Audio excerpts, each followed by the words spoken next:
Hello everyone. Today we will discuss next part of the chapter electricity. In the last session also we discussed some numericals, and in this portion also we will discuss some numericals on the same topic, power and power, work, energy, heat. Okay, तो इसके base पर हम कुछ numericals discuss करेंगे और फिर NCERT exercise भी discuss करेंगे। जो टॉपिक्स हैं वो इस चैप्टर के ऑलमोस्ट फिनिश हो चुके हैं, सिर्फ एक छोटा सा टॉपिक रहता है, वो हम इस वीडियो में कंप्लीट कर लेंगे। ठीक है, तो वीडियो स्टार्ट करते हैं। फर्स्ट न्यूमेरिकल है हमारा आज के लिए, an electric iron of resistance 20 ओम। एक इलेक्ट्रिक आयरन आपको दे रखा है जिसका जो रेसिस्टेंस है that is 20 ohm. Resistance is 20 ohm. Takes a current of 5 ampere. जो आपका करंट है that is 5 ampere. Calculate the heat developed in 30 second. Calculate the heat developed, आपको हीट डेवलप्ड निकालनी है। टाइम दे रखा है आपको 30 सेकेंड। हीट डेवलप्ड फॉर्मूला क्या है आपका, आई स्क्वेयर आर टी। ये मैंने आपको पहले भी बताया है। हीट होती है आपके वर्क के इक्वल, तो उसका फॉर्मूला होता है आई स्क्वेयर आर टी। वो फॉर्मूला कहाँ से आया आपके पास, P is equal to W by T. तो यहाँ से जो आपका वर्क है वो पावर इंटू टाइम के इक्वल आ गया। और हम हमें पता, हम पावर के 3 फॉर्मूले पढ़ चुके हैं, उनमें से जो एक है वो है आई स्क्वेयर आर और टाइम से मल्टीप्लाई। तो आपके पास फॉर्मूला आ गया आई स्क्वेयर आर टी। अब आपके पास सारी चीजें आपको दे रखी हैं, आई भी आपके पास है, आर भी आपके पास है, टी भी आपके पास है। अब सभी चीजों का यूज करके आप हीट डेवलप्ड निकाल सकते हो। तो पुट करो फॉर्मूले में, I square R T, I 5 square into R 20 into time 30। तो 25 इंटू 20 इंटू 30। तो आपके पास 25 इंटू 20 कितना हो जाएगा, 500 इंटू 30। तो ये आपके पास आ जाएगा 15,000 जूल, और आप लिख सकते हैं इसको 1.5 इंटू 10⁻⁴ जूल। क्लियर। तो ये आपके पास आंसर रहेगा।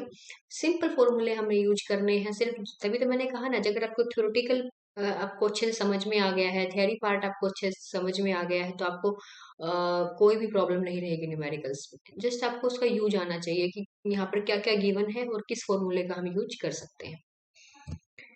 Let's see the next numerical.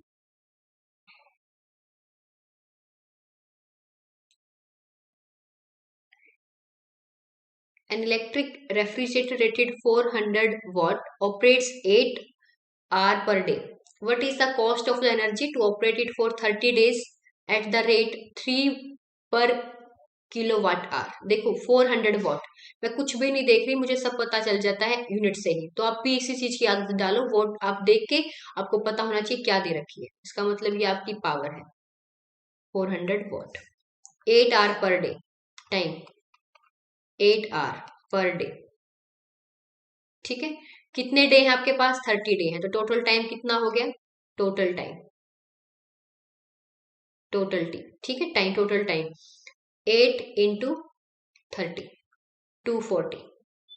Okay, ये आपके पास हो गया टोटल टाइम। मतलब कोई भी चीज, जो रेफ्रिजरेटर है आपका, जो आपका फ्रिज है घर में, वो एक दिन में 8 घंटे चलता है, तो 30 दिन में कितने घंटे चलेगा, 240 आवर।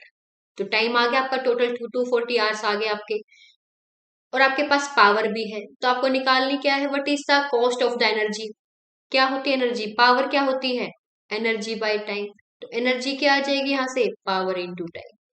ठीक है, तो आपकी पावर कितनी है 400 इंटू टाइम क्या है आपके पास 240 आवर। तो 400 वॉट इंटू 240 आवर। तो अब क्या आएगा यहाँ से, 24 इंटू 4 96, 96,000 वॉट आवर। या हम लिखे 96 किलो वॉट आवर। ठीक है ना, ये आगे आपके पास 96 किलो वॉट आवर। और आपको पता है कि देखो यहाँ पर हमें क्या निकालना है, what is the cost of the energy. Cost, इसका मतलब आप बिल तैयार कर रहे हो, और इसके लिए हम क्या करेंगे, हमारे पास एनर्जी की यूनिट कौन सी लगेगी, किलो वॉट आवर। क्योंकि किलो वॉट आवर हम यूज करेंगे, that is commercial unit. What is the commercial unit of energy, kilo watt hour. जब भी रेट की बात की जाए, जो भी 3 पर जो जो ये रेट होगा वो कितने का होता है, किलो वोट आवर का। यहाँ पर लिखा भी हुआ है 3 पर किलो वोट आवर। यहाँ पर कितने किलो वोट आवर है, 96 किलो वोट आवर है। तो यहाँ पर आप देखो क्या आएगा आपके पास, आपकी कॉस्ट कितनी आएगी, 96 इंटू 3, ये आ जाएगी आपकी 288। इतने रुपीस आपको बिल भरना पड़ेगा, इतनी कॉस्ट आपको पे करनी पड़ेगी अगर आप रेफ्रिजरेटर को डेली 8 आवर्स ऑन रखते हो तो, ठीक है ना। तो सिर्फ हमने क्या किया, पावर हमें दे रखी थी, टाइम हमें 1 डे का दे रखा था, हमने पूरे 1 मंथ का आपने कैलकुलेट कर लिया। उसके बाद energy is equal to power into time से हमने निकाल लिया। पर हमें ये ध्यान रखना है यहाँ पर जो आपकी एनर्जी आएगी वो किलोवाट आवर में होनी चाहिए, क्योंकि जो आपको कॉस्ट है वो किस में दे रखी है, किलोवाट आवर में। जितनी आपके पास एनर्जी आएगी किलोवाट आवर में, उसको 1 किलोवाट आवर के रेट से मल्टीप्लाई हम कर देंगे तो हमारे पास टोटल कॉस्ट आ जाएगी हमारे पास। तो हमारे पास जो टोटल कॉस्ट है वो कितनी आई हमारे पास, 288। तो इतनी आपको कॉस्ट पे करनी पड़ेगी इस चीज की। ओके, होप कि आपको समझ में आ गया होगा ये numerical. Next, what determine the rate at energy at which energy is delivered by a current.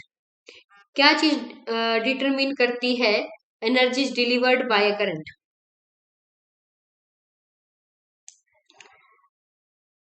Rate at which energy is delivered by a current, H is equal to I square R T. तो ये क्या चीज देखो, H energy या हमें कहीं heat energy, rate का मतलब टाइम तो इसी के अंदर आ गया, रेट का मतलब ही टाइम से होता है, इसका मतलब ये पूछ रहे हैं H/T किसके इक्वल हो गया, आई स्क्वेर आर के। Is delivered by a current, current तो क्या हो रहा है, डिलीवर हो रहा है, क्या क्वांटिटी बची, रेसिस्टेंस। तो क्या चीज बताएगी आपको, रेसिस्टेंस। H/T किसके ऊपर डिपेंड कर रहा है, करंट और रेसिस्टेंस पे। करंट तो फ्लो होगा, ये इन्होंने खुद ही बोला है, eight which energy is delivered by a current. Current तो क्या प्रोड्यूस करेगा, एनर्जी। तो कौन सी क्वांटिटी बची जिसके ऊपर की ये हीट बाय टाइम डिपेंड कर रहा है। हीट बाय टाइम का मतलब क्या है, rate at which energy, energy rate, energy rate.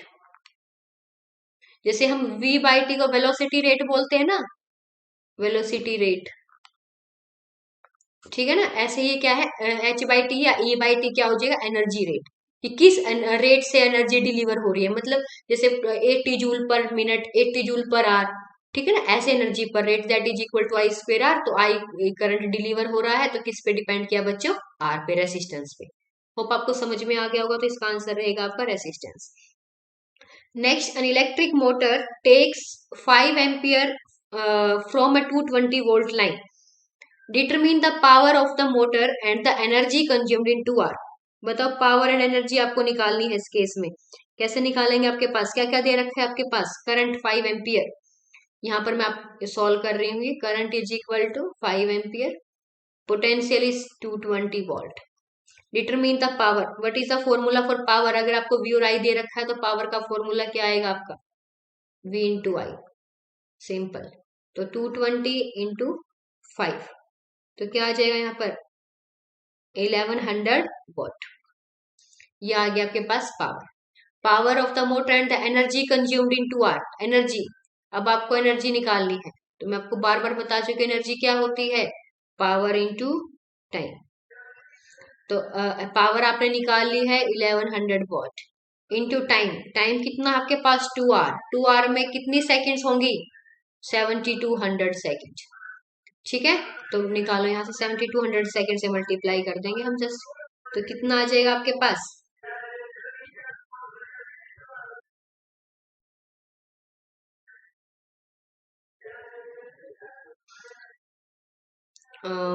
जब आप करोगे तो ये 0 0 0 0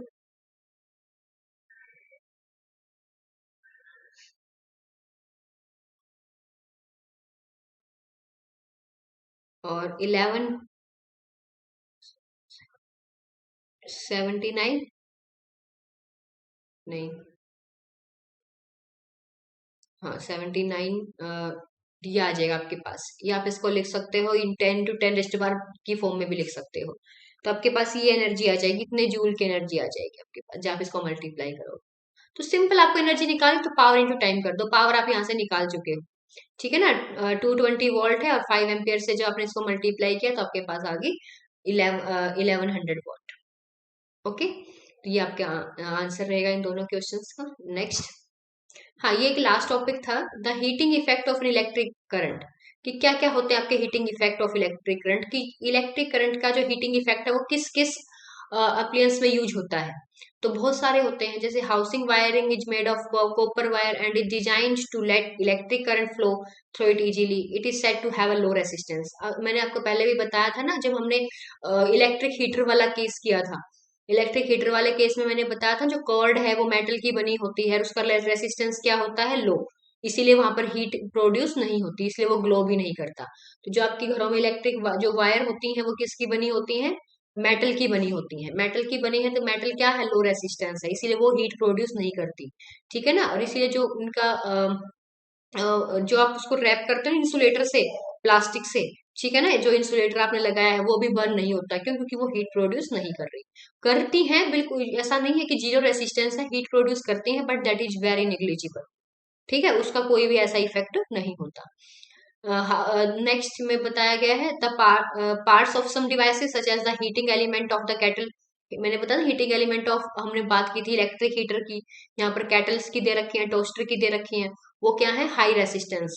हाई रेसिस्टेंस क्यों है, क्योंकि वो किसके मिल के बने हुए हैं, अलॉयस के, और अलॉयस का रेसिस्टेंस क्या होता है बच्चों, हाई होता है। और हाई रेसिस्टेंस के ड्यू टू वो क्या करते हैं, ज्यादा हीट प्रोड्यूस करते हैं, क्योंकि हमें पता है H is equal to I square R T. जो H है that is directly proportional to resistance. Resistance high होगा तो हीट भी हाई होगी, अगर रेसिस्टेंस लो होगा तो हीट भी लो होगी। ठीक है, तो यहाँ पर आपका हाई रेसिस्टेंस रहेगा इन केस में, हीटिंग एलिमेंट के केस में, तो वहां पर हीट भी प्रोड्यूस होती है। नेक्स्ट है resistance cause heat energy to be produced when electric current flows. तो जब इलेक्ट्रिक करंट फ्लो होगा, यहाँ से आप देख सकते हो H is equal to I square R T, जब करंट फ्लो होगा तभी हीट आएगी।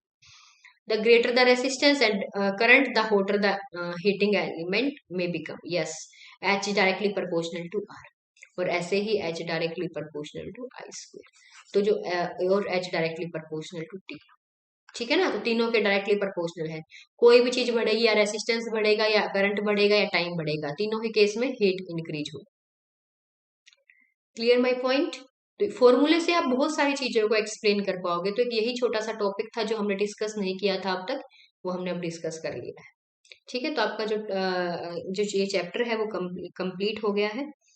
अभी हम इसके एनसीईआरटी एक्सरसाइज डिस्कस करेंगे, जो कुछ क्वेश्चंस हैं वो हम इस वीडियो में कंप्लीट करेंगे, और कुछ हम नेक्स्ट वीडियो में कंप्लीट करेंगे।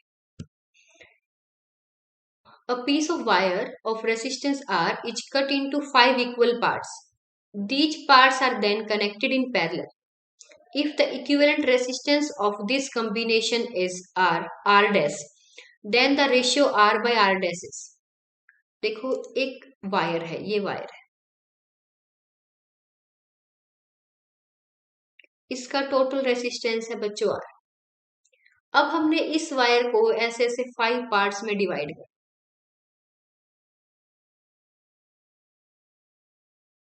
तो इनका रेसिस्टेंस क्या होगा, देखो resistance is directly proportional to length, पढ़ा है ना हमने, resistance directly proportional to length and inversely proportional to area, ये हम सब ने पढ़ा है। तो इसका मतलब जब 5 पार्ट्स में डिवाइड किया तो लेंथ भी तो 5 पार्ट्स में डिवाइड हो गई। जब टोटल रेसिस्टेंस आर था वो कितना हो गया, आर बाई 5, आर बाई 5।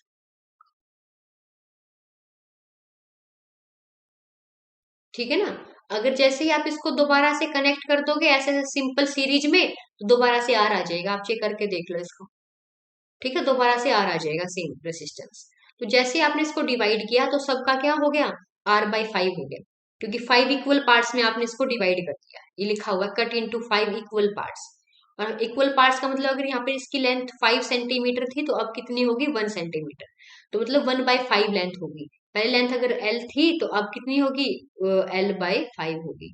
तो L/5 होगी तो रेसिस्टेंस भी क्या हो जाएगा, 1/5 हो जाएगा। ठीक है, क्यों, क्योंकि resistance is directly proportional to length. तो ये आ गया आपके पास R/5। अब आपको, आप ये कह रहे हैं कि अब इन्होंने सीरीज में नहीं कनेक्ट किया, इनको पैरेलल में कनेक्ट कर दिया, तो और इक्विवेलेंट रेसिस्टेंस है R डैश, कैसे निकालते हैं 1/R dash, 1/, R1 plus 1/R2 plus 1/R3। यहाँ पर ये है आपका R1, ये R2, ये R3, ये R4, ये R5। तो 1/R1, R1 का मतलब R/5, तो ये हो गया 5/R। ये भी 5/R plus 5/R plus 5/R plus 5/R, ऐसे ही होगा ना, उल्टा हो जाएगा। 1/1 हमें करना है, ये R/5 है, इसका हम रेसिप्रोकल करेंगे तो क्या आएगा 5/R, रेसिप्रोकल हो जाएगा ना, इसका भी उल्टा हो जाएगा। ये R5 plus 5 plus 5 plus 5 plus 5, ठीक है, ये क्या रहेगा इसका एलसीएम। तो 1/R is equal to 25/R, तो क्या आ जाएगा R/R डैश, यहाँ ये R डैश है, यहाँ पे चला जाएगा ना ये R क्रॉस मल्टीप्लाई में, तो R/R dash is equal to 25। तो R/R डैश की वैल्यू क्या आ गई हमारे पास 25। तो हमारा आंसर क्या रहेगा यहाँ पर ऑप्शन डी। तो option D is the correct answer. ठीक है, तो R/R dash is 25। Which of the following terms does not represent electric power in a circuit, तो कौन सी नहीं है। पावर के फॉर्मूले देखो, पहले मैं लिख देती हूँ, ये है VI है, I²R है और V²/R है। अब देखो आई, ये है I²R, ये 2 है, यहाँ पे आएगा, ये तो है, ठीक है। IR², ये है IR², क्या इस फॉर्मूले में कहीं IR² आपको दिख रहा है। I²R है बट IR² नहीं है, ये फॉर्मूला नहीं। VI ये भी ठीक है, V²R ये भी ठीक है, तो यहाँ पर कौन सा फॉर्मूला नहीं है। Which of the following term does not represent electric power in a circuit, तो वो क्या रहेगी आपकी ऑप्शन बी। तो यहाँ पर जो आपका राइट आंसर होगा that will be option B. An electric bulb is rated 220 volt and 100 watt, यहाँ पर V की जो वैल्यू है वो 220 वोल्ट है और पावर है आपकी इस केस में 100 what. When it is operated in 110 volt, जब ये 110 वोल्ट में ऑपरेट करती है, the power consumed will be, तो पावर कंज्यूम्ड क्या होगी। तो देखो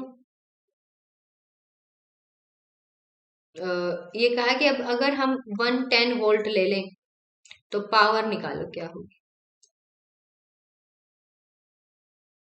देखो बच्चों P किसके इक्वल होते हैं, V²/R के, ठीक है, V²/R। अगर आपका जो V है ये है, V की वैल्यू ये है, अब ये हो गई, ये इसकी क्या है, अगर मैं इसको V मान लू तो ये क्या आएगी V/2 होगी ना। इस केस में V²/R है तो इस P की वैल्यू है 100 वोल्ट। यहाँ पर अगर मैंने P निकालना है और V क्या हो गया, जितना यहाँ पर V था उससे हाफ हो गया, तो क्या आ गया V²/4R, ठीक है। V क्या आ गया हमारे पास वैल्यू V²/4R, बट यहाँ पर V²/R की वैल्यू क्या है, यहाँ पर V²/R की वैल्यू इस P की वैल्यू क्या है 100 वॉट। मैंने यहाँ पे गलत लिख दिया ना वॉट, यहाँ पे आएगा वॉट, तो क्या वैल्यू है हमारे पास 100 वाट। तो V²/R की वैल्यू 100 वाट, तो क्या आएगा यहाँ पर 100 वाट/4, तो कितना आ जाएगा 25 वाट। तो क्या आंसर आया आपके पास 25 वाट, क्योंकि जो P है वो V²/R है, V² पे डिपेंड करता है, पर यहाँ पर जो पोटेंशियल है वो हाफ हो रहा है, हाफ हो रहा है तो इफेक्ट आएगा 1/4 का, ठीक है। तो क्या आएगा 1/4, तो 100/4, इसलिए क्या हो गया 25 वाट। क्लियर, तो आपका जो राइट आंसर होगा that is option D. Clear, 25 watt. Next,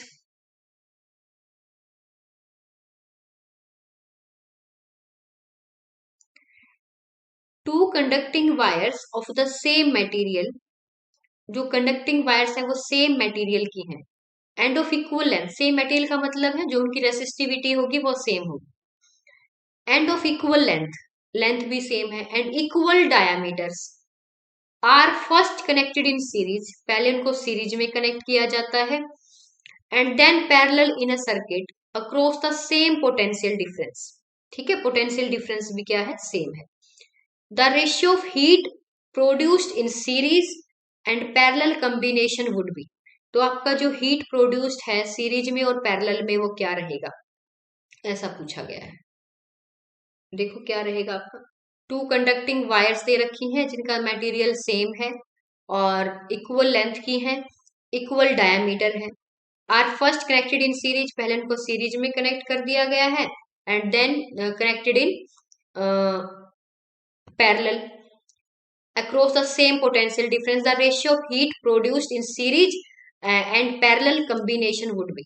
देखो सीरीज में अगर हमने किया H होता है I²RT, अगर सेम पोटेंशियल डिफरेंस से आपने कनेक्ट किया तो आपका जो करंट है वो भी सेम रहेगा, ठीक है, पोटेंशियल डिफरेंस तो सेम है, V is equal to IR, ठीक है। बात है रेसिस्टेंस की, अगर अभी यहाँ पर हमारे पास रेसिस्टेंस क्या है, R है, R। अब दूसरी बार अब दो दो चीजें हैं, टू कंडक्टिंग वायर्स हैं, तो दोनों का, एक का भी R है दूसरे का भी R है, तो यहाँ पर कितना हो गया रेसिस्टेंस, 2R हो गया। क्लियर, कितना हुआ रेसिस्टेंस हमारे पास बच्चों, 2R। जब हमने सीरीज में किया, यहाँ पर मैं आपको लिख देती हूँ, सीरीज में अगर दो टू कंडक्टिंग वायर हैं दोनों का रेसिस्टेंस क्या है, RR, तो यहाँ पर R प्लस R कितना है आपके पास, 2R, तो ये आ गया हमारे पास 2R इन सीरीज। अब हम करेंगे पैरेलल में, अगर जब हमने इन दोनों को पैरेलल में कनेक्ट किया,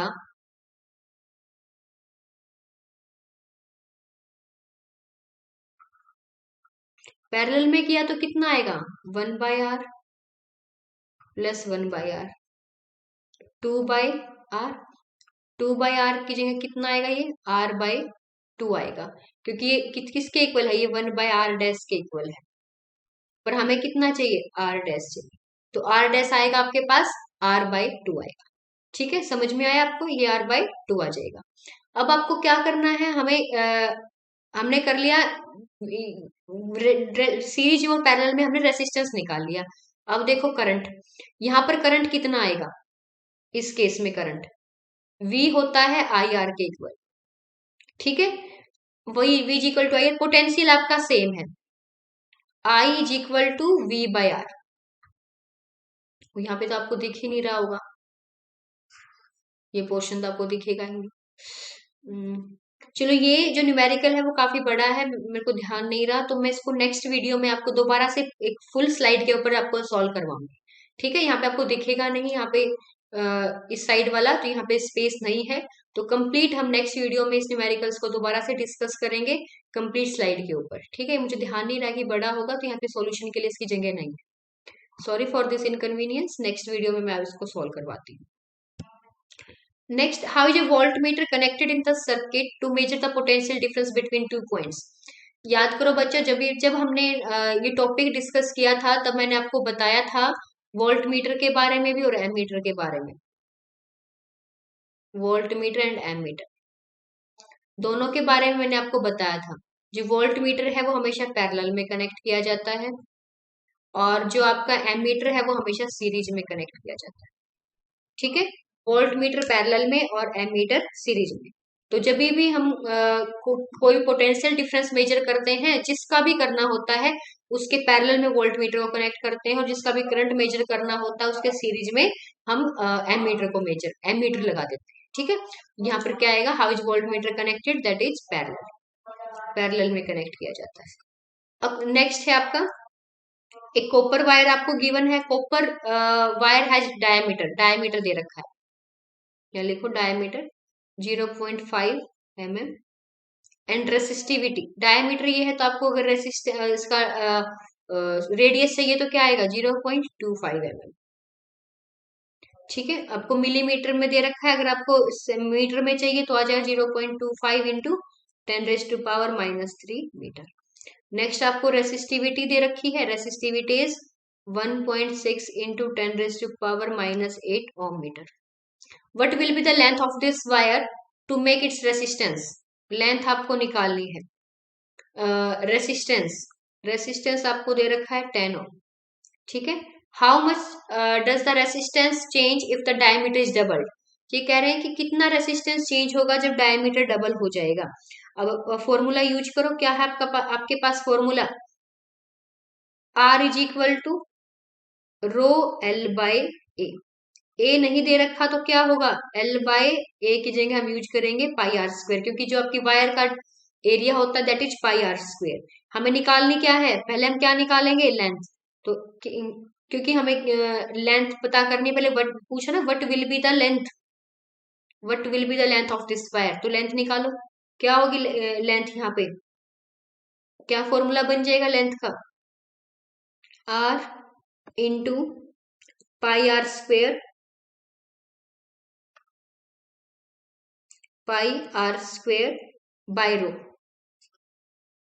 ठीक है, तो यहाँ पे निकालो आप, L is equal to R, R की वैल्यू क्या है यहाँ पे 10 into pi R square, pi की वैल्यू आप रख सकते हो, आपको पता है क्या है, चाहे आप 3.14 लिख सकते हो, आर स्क्वेयर, आर की value 0.25 into 10⁻³ square by rho, rho is given 1.6 into 10⁻⁻8। तो ये सब चीजें आपको यहाँ से दे रखी हैं। ठीक है, यहाँ से आप निकाल सकते हो इस वैल्यू, इसकी वैल्यू को। अब ये कह रहे हैं कि if a wire of diameter is doubled, तो the area of cross section क्या क्या के ऊपर क्या डिपेंड करेगा, अगर आपका एरिया डबल हो जाएगा तो। देखो आपको निकालना क्या, how much does the resistance change, resistance कितना चेंज होगा if the diameter is doubled. देखो लेंथ मैंने कैलकुलेट नहीं कर रही, आप यहाँ से लेंथ की वैल्यू को कैलकुलेट कर सकते हो, ये सिर्फ आपके पास मैथमेटिक वर्क बचा है। ठीक है, अब चाहो तो मैं लिख भी दूंगी यहाँ पर वैल्यू, दैट इज 122.6, 122.6 मीटर, फिर भी मैं आपको कहूंगी आप चेक कर लेना आंसर। ठीक है, मैथमेटिकल वर्क है ओनली, 122.6 मीटर, ये आपकी लेंथ आ गई। ये हमने फर्स्ट पार्ट इसका कवर कर लिया। नेक्स्ट ने पूछा है how much does the resistance change, कितना रेसिस्टेंस चेंज होगा इफ डायमीटर इज डबल, अगर डायमीटर डबल हो गया। अब देखो इस फॉर्मूले में R is equal to rho L by A, R is directly proportional, inversely proportional to area. ठीक है, और यहां पर हम क्या लिख सकते हैं, R इज इन ऐसे पाई आर स्क्वेयर। ठीक है, पाई आर स्क्वेयर। अब देखो अगर डायमीटर डबल होगा तो इसका रेसिस्टेंस भी तो डबल होगा, सेम ही चीज तो है। जब डायमीटर क्या है, डबल ऑफ रेसिस्टेंस, तो जब डायमीटर डबल होगा तो रेसिस्टेंस भी डबल होगा। अगर रेसिस्टेंस डबल होता है तो सॉरी, अगर resistance, no not resistance, radius, sorry sorry, अगर आपका रेडियस डबल होता है या मैं कहूँ डायमीटर डबल होता है, कुछ फर्क नहीं पड़ता दोनों चीजों में, अगर आपका रेडियस डबल है या डायमीटर डबल है तो रेसिस्टेंस क्या हो जाएगा, 1/4 नहीं हो जाएगा क्या, बताओ मुझे। अगर आपका ये रेडियस या डायमीटर डबल हो गया तो आपका रेडियस क्या हो, रेसिस्टेंस क्या होगा, 1/4 हो जाएगा यहाँ से। अब निकाल दो 1/4, 1/4 की वैल्यू क्या आएगी, 1/4 की वैल्यू, पहले कितना है आपके पास रेसिस्टेंस 10 ओम। अब अगर रेडियस डबल हो गया तो कितना हो जाएगा, 1/4, तो आपका जो न्यू रेसिस्टेंस आएगा वो R/4 आ जाएगा, 10/4, 2.5 ओम। ये आ गया आपके पास न्यू रेसिस्टेंस की value, that is 2.5 ohm. Clear, तो अब बताओ how much does the resistance change, कितना रेसिस्टेंस चेंज हुआ बताओ, पहले कितना था आपके पास रेसिस्टेंस 10 ओम। ठीक है, अब कितना हो गया 2.5, तो कितना चेंज हुआ 7.5 माइनस 2.5, तो कितना चेंज हुआ 7.5। ठीक है ना, इतना चेंज हो गया आपका रेसिस्टेंस, समझ में आया। देखो सब सारी चीजें गिवन थी, हमने सिर्फ जस्ट फॉर्मूले का यूज किया और लेंथ निकाल दी, R is equal to rho L by A से, एरिया नहीं गिवन था, हमने निकाल लिया पाई आर स्क्वायर से। अब हमने देखा भी रेसिस्टेंस है इनवर्सली प्रोपोर्शनल है एरिया के, एरिया का फॉर्मूला है पाई आर स्क्वायर। अगर आर आप डबल कर दोगे तो रेसिस्टेंस भी क्या, सॉरी अगर आप हाँ आर डबल कर दोगे तो रेसिस्टेंस उसका 1/4 हो जाएगा जो पहले था, तो पहले 10 था, अब 1/4 से 10/4 हो जाएगा, दैट इज 2.5। कितना चेंज हुआ 10 और 2.5 में, 7.5 होगा, तो दैट इज योर आंसर। तो हमने एनसीईआरटी के कुछ न्यूमेरिकल्स यहाँ पे डिस्कस किए, जो रिमेनिंग न्यूमेरिकल्स हैं, न्यूमेरिकल जो एक्सरसाइज है वो हम कंप्लीट डिस्कस करेंगे नेक्स्ट वीडियो में। इस वीडियो में इतना ही, थैंक यू।